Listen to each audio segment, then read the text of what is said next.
that applause rolling. Give it up for Paige Mathison, everyone. I was at an open mic and I thought I was funnier than the comedians. I'm not. But I did just random improv about Pokemon Go.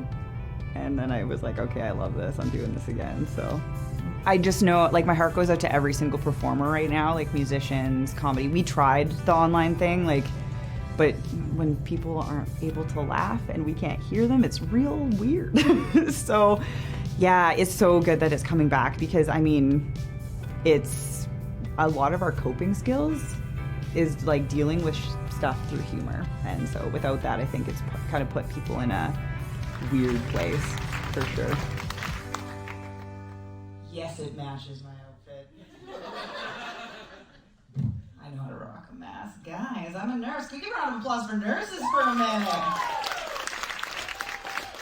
Thank you. I've been really loving the love. We've been getting a lot of COVID love, like a lot of respect. Because, you know, guys, before that ever happened, lots of people would say, Paige, you must have a very rewarding career. Well, a good shit for me was not getting called a word that rhymed with rent. If you're not catching up, I could say it with a K, but it sounds the same.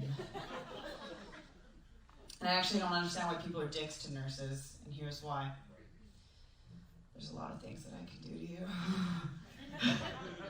Like standard nursing practices, I gotta take your temperature. You be in a deck, I'll bring the rectal thermometer. Put it in your mouth.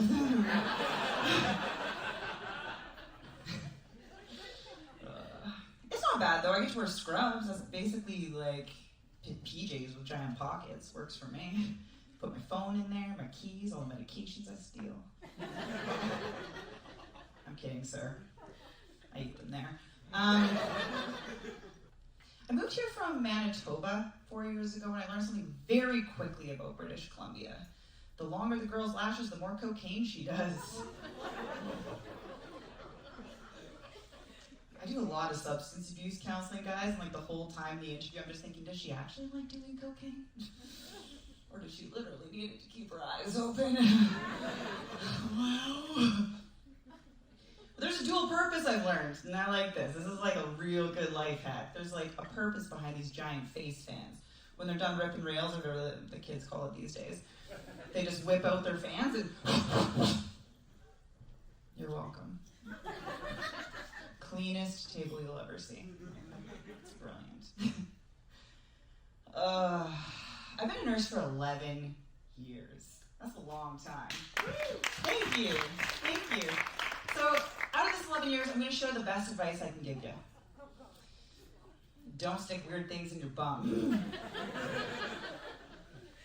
I work in the emergency department, guys, and I'm not shaming you. I've just seen things. Horrible things. And if you show up, I work in Kelowna General Hospital, if you show up to KGH and something's lost, it will come up on a giant screen for all the nurses to see, foreign body and rectum. And every single time I'm like, tag me in, baby. I don't know what's in there.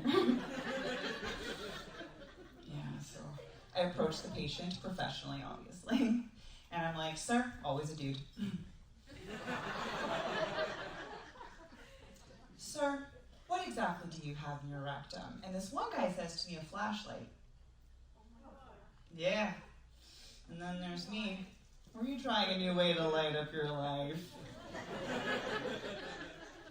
I'm glad you guys found it funny. You did not. I mean, if you had, it would have popped right out, but I'll go digging.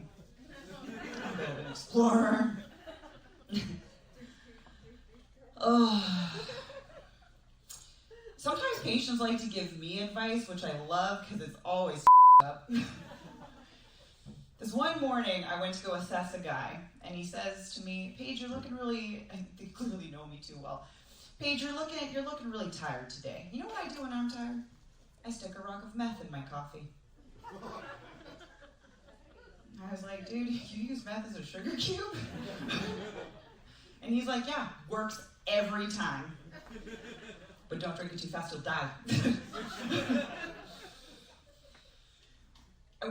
work a lot of night shifts, which works out for me pretty good, except one morning I'm real tired and I go out to my car and there was a woman doing heroin in it. Yeah, welcome to Kelowna, Paige. But you know that you're just done with lifing when you say absolutely nothing and just start scraping your windshield. Like in the middle of July. I let her take her time. She had to put her shoes back on, you know. And she comes out of my car and she's like, oh my God! I thought this was my friend's car. Then there's me. Your friends don't have cars. Well, let's get away from the nursing stuff. No, actually, one more thing. I'm a nurse. I gotta talk about COVID a little. Okay, guys, I've been loving the news on COVID. I've been digging it hard. Like our BC health minister, man. When she's like, we need to protect our youth who are having like hookup culture. Make sure that they wear a mask during sex. We can't get them to wear condoms, man. If we can't get them afraid of chlamydia, they don't give a about COVID. They don't give a. It'll still work if they have that. It's fine.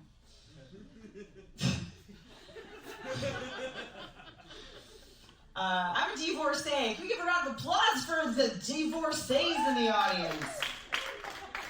We get a pretty sexy title, I'm not gonna lie, but then whoever I dated afterwards, I'm like, okay, well, what do I call them? Like, I've had a husband, I've had a fiance, a boyfriend just seemed weird, so I experimented.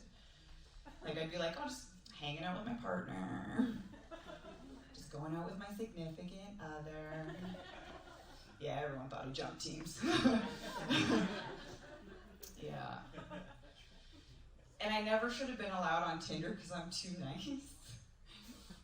Because if anybody's being there, weird stuff is thrown your direction, but I still didn't want to hurt their feelings. So I always came up with like a clever way to say no. Like if someone said, Paige, I'm looking for a dominatrix. I'm willing to submit. And I'd say, sorry man, afraid of latex. Or not afraid of latex, allergic to latex. Yeah. But there was lots of people, and I'm not shaming you again if this is you, lots of couples looking for a third. Not my jam. The answer is no. I will not join you. When I initially was like in the dating world, I was in like my 20s. So when I got divorced, I was in my 30s, which put me at this like socially acceptable age to date like basically any age of man. Like I could go for the sexy silver fox or his son. And I liked to dabble in the younger dudes. That was kind of my thing. Mostly because I liked to like refer to them as the veal cutlets of the dating world. Because you know veal. Like, I mean, it's a little wrong, but it's not illegal. Yeah. I think they refer to me as a puma. I don't even think I'm old enough to be a cougar yet. But one of the other reasons I really liked them is because they did not want me to get pregnant. This is great news, because they got hopes and dreams. So like, if I mentioned a condom, they were open to it. I mean, I do have an IUD, and it works great because I named it Karen. Shuts that down. But I would whip out a condom with guys my age, and they'd be like, hey, do I have to wear that? And I'm like, yeah, I'd rather be pro-protection than pro-choice on a Tuesday afternoon, sir. You know? And I never get a call back. No, I was like, Paige, I had a great time, but you didn't let me give you gonorrhea. Not really a clap-worthy performance. I don't even care how many groans that joke is. It's like, I say it every time. Makes me happy. Bad first date idea. I don't know why I said yes to this. Hot yoga. Has anybody been to hot yoga? I don't know why you're wooing it. Yeah. Whoever said that is awful. Good for you for. It's amazing because it mimics an anxiety attack. You threw up there! At least that didn't happen to me. I sweat a lot. I put a lot of antiperspirant to try and look cute for that date. That did not work. That did not work. But seriously, you're hot, you're bothered, you're sweating, your like heart is racing, you're breathing is shallow, you're in downward dog afraid you're gonna fart. I don't know why I'd pay $20 for a drop-in for anxiety I get for free. But good for you. Good for you. I did come up with a new yoga pose though, and you can use this. You can. It's called broken windshield wiper. What you do is you breathe in, you breathe out, your sweat all over the mirror, and you don't clean it up. Broken windshield wiper. They'll love you for it.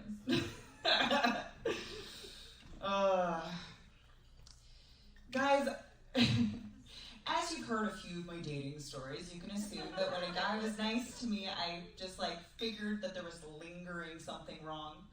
So I was a little paranoid. So if a guy said, Paige, can I stay over at your place a couple nights? Homeless for sure. Yeah, and I'm not going to be fooled again, so. If they told me they had a weird relationship with their mom, I've watched a lot of documentaries on Netflix. And you have too if you giggled, because then you know it's a serial killer for sure. You guys have been beauties tonight.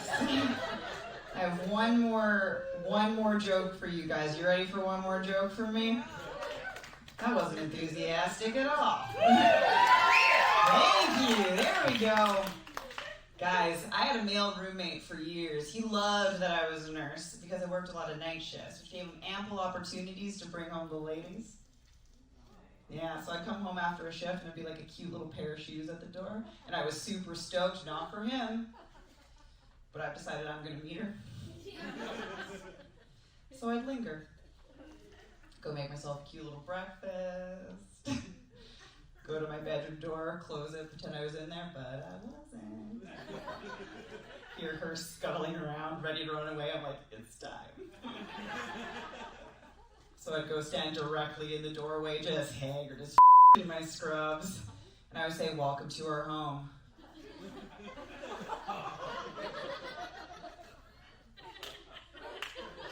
I hope you enjoyed my husband. Ladies and gentlemen, thank you guys for your last year. Amazing audience. You have a spectacular night.